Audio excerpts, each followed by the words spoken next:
पारू या मालिकेच्या आजच्या भागामध्ये काय पाहायला मिळणार आहे ते आपण इकडे आज पाहणार आहोत। वळूया आपल्या आजच्या भागाकडे। तर इकडे पारू जी आहे ती आदित्यच्या शर्टला मिठी मारून बोलत असते की मी आज मुद्दामूनच तुमच्याशी भांडले, जर आज मी तुमच्याशी भांडले नसते तर तुम्ही आज देवी आईकडे गेला नसतात। माझी मनापासून इच्छा आहे की तुम्ही देवी आईकडे जावं, त्यांच्याशी निमान थोडंसं तरी का होईना पण बोलावं। जर आज मी तुमच्याशी भांडले नसते तर तुम्ही आज घरीच बसला असतात आणि त्यासोबतच देवी आईसोबत असलेला सगळा दुरावा हा अजून वाढला असता, म्हणून मला तो विरह हा होऊन द्यायचा नव्हता। इकडे आदित्य जो आहे तो ऑफिसमध्ये असतो। इकडे सगळेजण ऑफिसमध्ये प्रचंड टेन्शनमध्ये असतात कारण की त्यांचे शेअर्स जे असतात ते पडत असतात। इतक्यात आदित्य जो आहे तो आता खूपच जास्त आयडिया लावतो। तो म्हणतो की सगळे शेअर्स जे आहे ते आपण रिइन्व्हेस्ट केले तर कदाचित आपल्याला त्याचा थोडासा तरी फायदा होऊ शकतो, असं म्हणून आदित्य हा आता स्वतःचं डोकं लावतो आणि सगळे शेअर्स जे आहे ते आता रिइन्व्हेस्ट करायला तिकडे टाकतो। त्यासोबतच इकडे जी अहिल्या आहे आता तिच्याकडे दुसरा कुठलाही मार्ग नसल्यामुळे तिला आदित्यशी हे बोलावंच लागतं। तिला खरं तर इच्छा नसते आदित्यशी बोलायची, पण तिला आता आदित्यशी बोलावंच लागतं। इकडे आदित्य हा क्लायंटशी फोनवर बोलत असतो आणि त्यासोबतच सगळेजण हे आपापल्या कामात बिझी असतात। ते खरं तर त्यांच्या कामावरती फोकस करायचा प्रयत्न करत असतात। आदित्यला असं वाटतं की मी नक्कीच काहीतरी केलं की काही ना काहीतरी फरक हा नक्कीच पडेल ह्याची मला खात्री आहे। आदित्य हा आता कुठलाही विचार न करता सरळ त्याच्या कामाला लागतो आणि इकडे दुसरीकडे मागे उभी असलेली ही अहिल्या देवी जी आहे ती आदित्याकडे पाहून एक मात्र तिला माहिती असतं की आता आदित्य जे काही करणार आहे त्याचा कंपनीला हा फायदाच होणार आहे, त्याशिवाय काहीच होणार नाही, असं म्हणून तिला त्याची गॅरंटी असते। इकडे दुसरीकडे इन्व्हेस्टर्स हे एकमेकांशी बोलत असतात की उगाचच आम्ही ते शेअर्स जे आहे त्यांच्यावरती चिडलो, त्यांना खूप नको नको ते बोललो, या सगळ्या गोष्टी ज्या आहेत ते इन्व्हेस्टर जे आहे ते दिशाशी बोलत असतात। दिशाची खरं तर ते लोक डिस्कस करत असतात की नेमकं त्यांचं चुकून गेलं। खरं तर आम्ही त्यांच्या कंपनीमध्ये शेअर्स हे विकत घेतले होते, इन्व्हेस्टमेंट पण केली होती, तेव्हा खरं तर आम्हाला काहीच प्रॉब्लेम झाला नव्हता, उलट आम्हाला तर सगळ्या गोष्टींचा हा फायदाच होत होता। आम्हाला उलट इन्व्हेस्टमेंटचे पैसे जे आहेत ते पण वेळेवर येत होते। अहिल्या देवीनी कधीच आम्हाला कुठलीच गोष्ट ही चुकून दिली नाही, खरं तर त्यांनीच आम्हाला मार्गदर्शन केलं। इकडे ही जी दिशा असते ती तर आता इन्व्हेस्टरलाच खरं तर गुंडाळायचा प्रयत्न करत असते। ती त्यांना म्हणत असते की त्यांचं सोडा राहू द्या, गेलं तर गेलं, त्याच्यामध्ये काय करायचं आहे, तुम्ही माझ्या कंपनीचे शेअर्स विकत घ्या, माझी कंपनी पण चांगलीच आहे आणि तुम्हाला रिटर्न पण हे चांगलंच मिळेल, असं म्हणून तिला सांगायचा प्रयत्न करत असतात। इकडे आता दिशा त्यांना ठरवायचा वेळ देत असते, त्यासोबतच ते लोक आता डिस्कस करणार असतात। इतक्यातच ते लोक सोफ्यावरती खाली बसतात। दिशाला वाटतं की ते लोक तिच्या बाजूनी जातील, पण मात्र ते लोक अजिबातच तिच्या बाजूनी जात नाहीत। ते लोक ठरवतात की आम्हाला अहिल्या देवींशी परत जाऊन बोलायला हवं, आम्हाला त्यांच्या कंपनीचे शेअर्स जे आहेत ते पुन्हा एकदा विकत घ्यायला हवेत, म्हणजे आम्ही त्यांची माफी मागायला हवी, त्यांना इतकं जे काय बोललो ते पण बोलायला नको हवं होतं, असं म्हणून ते लोक ठरवतात की आम्हाला पुन्हा एकदा अहिल्या देवीकडेच जायचं आहे। इतक्यातच त्यांना मेसेज येतो की आदित्यनी एक ट्विट टाकलं आहे ज्याच्यामध्ये त्याला जे नवीन शेअर होल्डर्स हवे आहेत म्हणून। तेव्हा लगेचच सगळेजण इन्व्हेस्टर्स डिसाईड करतात की लगेचच जाऊन आम्ही त्यांच्याशी बोलावं आणि हाच एक सुवर्ण मोका आहे ज्याच्यामध्ये आम्हाला आमची चूक जी आहे ती सुधारता येईल, असं म्हणून सगळे इन्व्हेस्टर्स हे एकत्र ठरवतात आणि म्हणतात की सगळे एकत्र जाऊन अहिल्या देवीच्या ऑफिसमध्ये जाऊया आणि त्यांच्याशी ठरवून एकमेकांशी बोलूया की नेमकं काय करायचं आहे ते। इकडे जी दिशा आहे ती आता शॉक होते, तिला असं वाटतं की खरं तर हे लोक माझ्याकडे येतील म्हणून, पण तिच्या अजिबातच विरुद्ध झालेलं असतं। ते लोक तिच्या विरुद्ध बोलतात आणि तिच्या विरुद्धच होतं, कारण की कोणताही इन्व्हेस्टर हा तिच्या बाजूनी जात नाही। सगळेजण हे ठरवतात की पुन्हा एकदा अहिल्या देवीकडेच जायचं, कारण त्यांना तिकडे फायदा होत असतो आणि त्यासोबतच ती अगदीच विश्वासातली होती। तर इकडे दिशा जी आहे ती चिडते आणि म्हणते की अहिल्या, तू प्रत्येक गोष्ट जी आहे ती माझ्याकडून अशीच हिरावून घेतेस। इकडे दुसरीकडे बाबा जे आहेत त्यांचा आयडिया जो आहे तो आता वर्कआउट झालेला असतो। इकडे आदित्य पण त्याचं जे काम आहे ते अगदी व्यवस्थितपणे करत असतो, अहिल्या पण, आणि त्यासोबतच प्रीतम पण सगळं काम जे आहे ते नीटच करत असतो। त्यांनी जी मीटिंग ठेवलेली असते ती मीटिंग आता त्यांना अटेंड करायची असते। त्या मीटिंगमध्ये सरळ त्यांना सगळ्या गोष्टी ह्या सॉर्ट आउट होताना दिसत असतात। आदित्य पण सगळ्यांना गुड न्यूज देतो की प्रत्येक गोष्ट ही नीटच होते म्हणून, आणि त्यासोबतच सगळ्या गोष्टी ह्या सॉर्ट आउट होत आल्यात। तेव्हा इकडे अहिल्या जी आहे तिला पण आता गुड न्यूज ही हळूहळू मिळते की त्यांचे जे शेअर्स आहेत ते खरं तर वरतीच चाललेत, आणि त्यासोबतच त्यांना लॉस होण्याचा कुठेच हा मार्ग दिसत नाही आहे म्हणून। तेव्हा इकडे सगळेजण हे आनंदी होतात आणि लगेचच त्यांच्या ऑफिसमध्ये जे शेअर होल्डर्स आहेत, इन्व्हेस्टर्स आहेत, ज्यांनी सगळ्या गोष्टी शेअर जे आहेत त्यांना वापस दिलेलं असतं, ते पुन्हा एकदा इकडे अहिल्या देवीला भेटायला येतात। त्यांना खरं तर त्यांच्याशी महत्त्वाचं बोलायचं होतं, ह्याच बाबतीत बोलायचं होतं की आम्हाला पुन्हा एकदा तुमच्या कंपनीमध्ये इन्व्हेस्टमेंट करायची आहे म्हणून।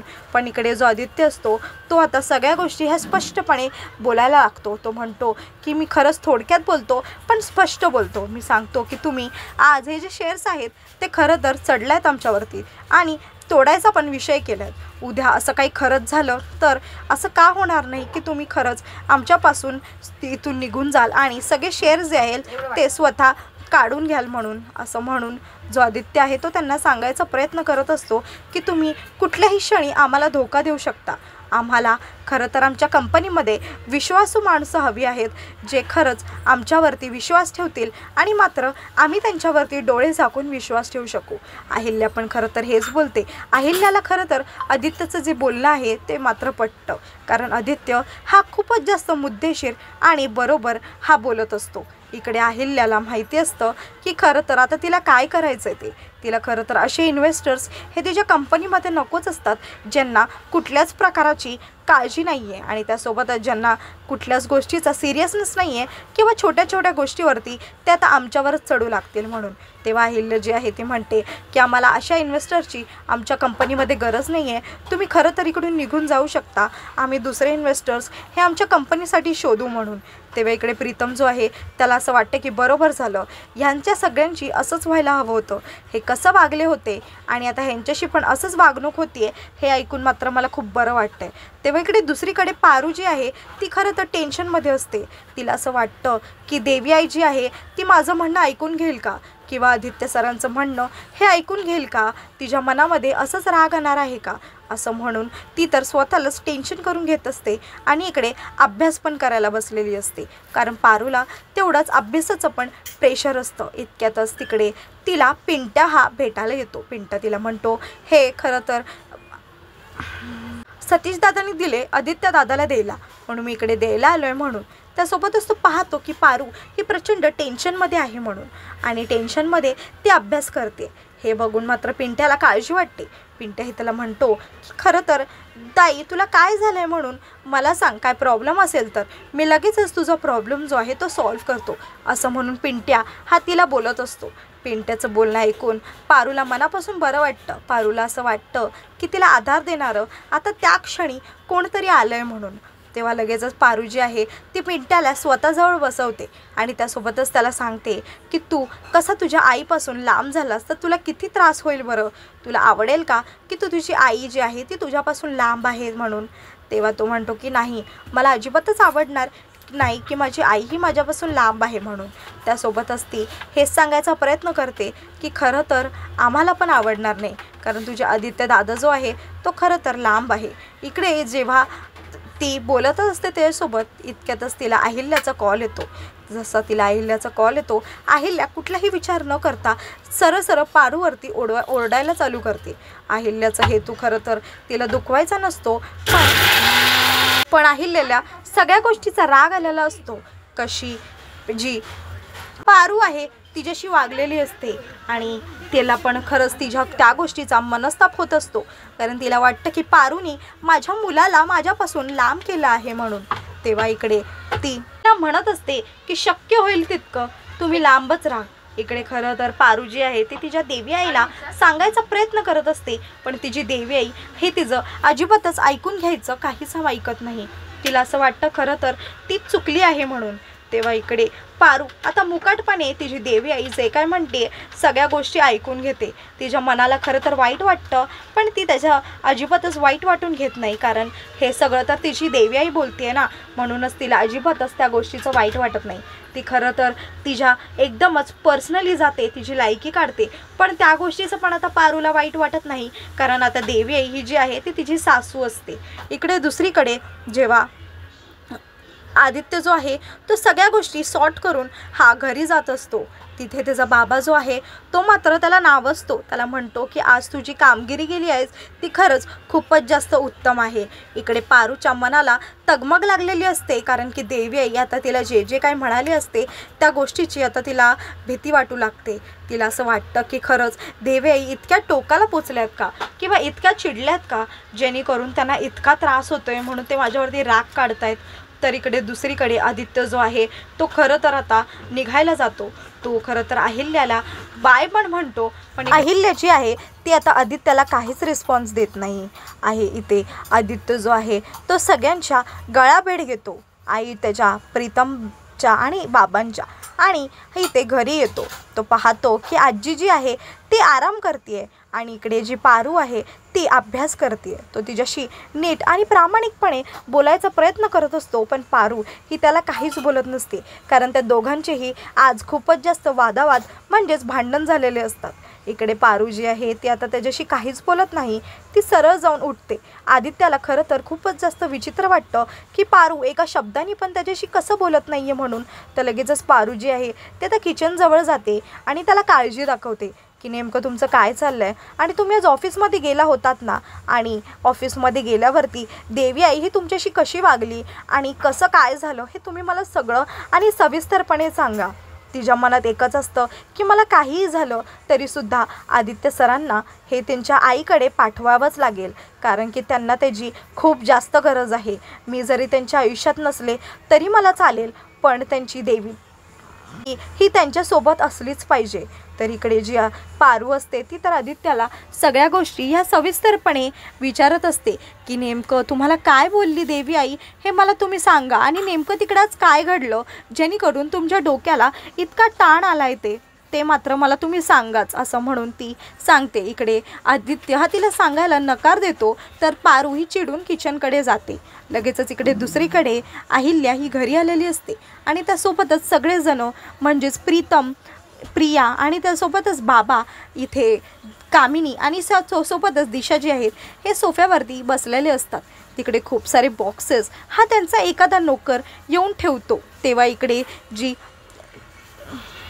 कामिनी आहे ती एक्साइट होऊन उठते आणि म्हणते इतके सारे बॉक्सेस, बघू तरी साड्या आहेत का. तेव्हा ती पाहते तर त्याच्यामध्ये साड्या नसून शर्ट असतात, जे पाहून दामिनीला खूपच जास्त चिडचिडते. मी म्हटले शी बाबा, साड्या आहेत, एकतर इकडे सण पण संपले, म्हणजे आता साड्या घ्यायचं पण काहीच राहणार नाही. इकडे दिशा ही तर मात्र कन्फ्यूज होते की नेमकं हे जे शर्ट आहेत हे कशासाठी मागवलेत. तेव्हा इकडे शर्ट हे कशासाठी मागवलेत जेव्हा दामिनी ही अहिल्याला विचारते, तर अहिल्या ही सरळ सरळ उत्तर देते की हे शर्ट जे आहे ते सगळे शर्ट हे तुम्ही तुमच्या मोठ्या मुलासाठी तर नाही ना मागवले. तेव्हा खरं तर हे खरंच असतं, कारण अहिल्यानी सगळे शर्ट जे आहे ते त्यांच्या मोठ्या मुलासाठीच मागवलेलं असतं. हे ऐकून मात्र बाबा आणि त्यासोबतच घरचे सगळे हे शॉक होऊन जातात की अहिल्यानी हे सगळे शर्ट जे आहेत ते आदित्यसाठी मागवलेत. तेव्हा बाबा आणि त्यासोबतच तिकडे बाजूला बसलेला प्रीतम हे दोघे पण खात्री करून घेतात की खरंच आई, तू हे जे शर्ट आहेत ते दादासाठीच मागवले आहेस ना. तेव्हा अहिल्या हे पुन्हा एकदा होकार देते आणि त्यासोबतच सांगते की हो, मी खरं बोलते, हे जे शर्ट आहेत हे खरं तर मी आदित्यसाठीच मागवलेत. लवकरात लवकर हे जे शर्ट आहेत ते त्यांना डिलिव्हर द्यायची चालू करा आणि त्यासोबतच त्यांना डिलिव्हर करून टाका. सगळेजण मात्र खुश होतात. प्रियाला पण प्रचंड आनंद होतो, कारण की आता अहिल्या जी आहे ती हळूहळू आदित्यची काळजी ही सगळ्यांसमोर दाखवत असते.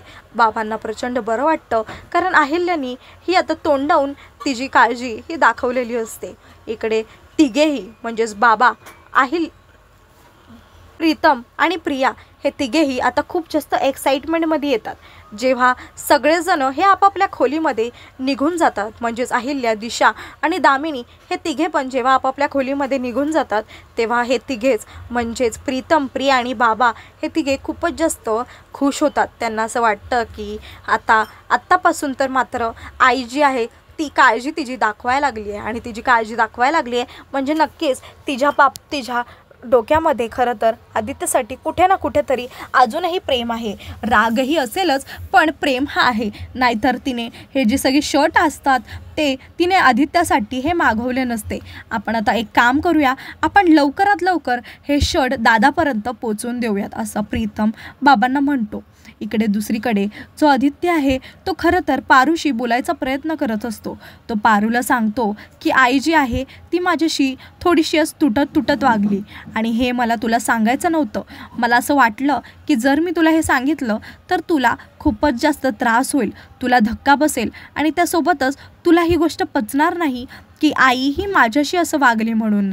खरं तर ह्या गोष्टीची मला सवय करून घ्यायला हवी, कारण की जेव्हापासून आपण त्या घरापासून लांब झालो आहे तेव्हापासून ती आपल्याशी असं वागणं हे खरं तर साहजिकच आहे, हो की नाही, असं म्हणून तो तिला विचारत असतो.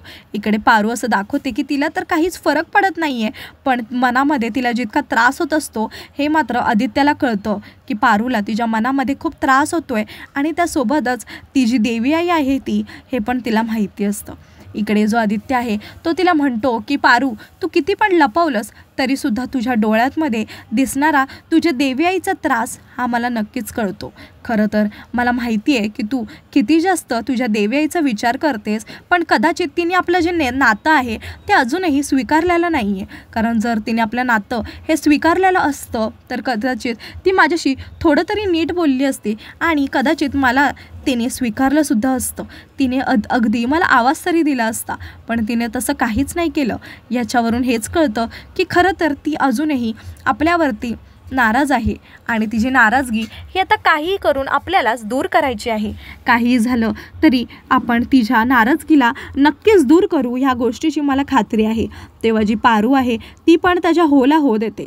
ती म्हणते की मी तुमच्यासोबत आहे, मी पण तुमच्या नाराजगीला हे लांबच ठेवणार आहे, आणि त्यासोबतच तुम्हाला आणि देवी आईला एकत्र मिळून द्यायचा हा प्रयास चालू ठेवणार आहे. खरं तर मला त्यांचं मन जिंकायचं आहे, पण मी त्यांचं जे मन आहे ते जिंकून दाखवणारच, पण त्यासोबतच तुम्हाला तुमच्या देवी आईकडे नक्कीच पाठवून देणार, ही पण माझी गॅरंटी आहे, असं म्हणून पारू जी आहे ती आता हे स्वीकारते. आणि त्यासोबतच ती म्हणते की काहीही झालं तरी देवी आई जी आहे ती आता तुमच्याजवळ लवकरात लवकर असणार, ह्या गोष्टीची तिला खात्री असते. कारण की आता तिला काहीही करून आदित्याला देवी आईकडे पाठवायचं असतं, कारण तिला असं वाटतं की आदित्य जो आहे तो देवी आईशिवाय अपूर्ण आहे, आणि त्याला देवी आईची प्रचंड आठवण येते म्हणून, आणि आता काहीही करून त्याला आदित्याला पाठवायचं आहे म्हणून, असं म्हणून ते तिला सांगत असते. इकडे पारू जी आहे ती स्वतःशीच मनात बोलत असते की काही झालं तरी मी आता आदित्य सरांना देवी आईकडे पाठवणारच. हे बोलून आजचा भाग जो आहे तो इकडे संपून जातो.